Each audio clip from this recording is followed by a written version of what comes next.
हमने सुभान अल्लाह कहा, हमारे खतीब कहते हैं हाथ भी खड़ा करो, दूसरा हाथ भी खड़ा करो, सीने से जोर लगाओ।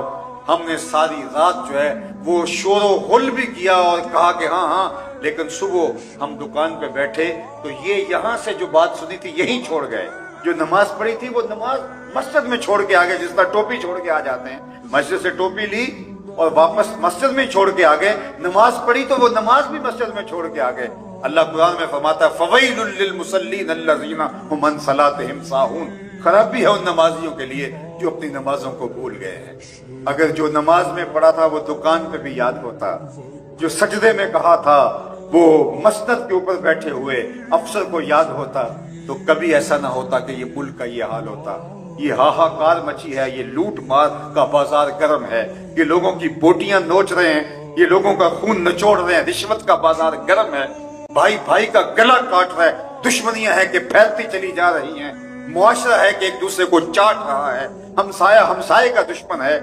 आज अगर हम हुजूर के बताए हुए तरीके के मुताबिक अपनी जिंदगी को ढाल लें तो मैं कहता हूं, देखिए मुआशरे के अंदर जो नेकी है वो अमल से फैलती है, हम कौल से फैलाना चाहते हैं। ये बात ज़हन में रखिए, अगर मैं अच्छा हूं तो फिर मुझे देखकर लोग वो खैर की तरफ आएंगे।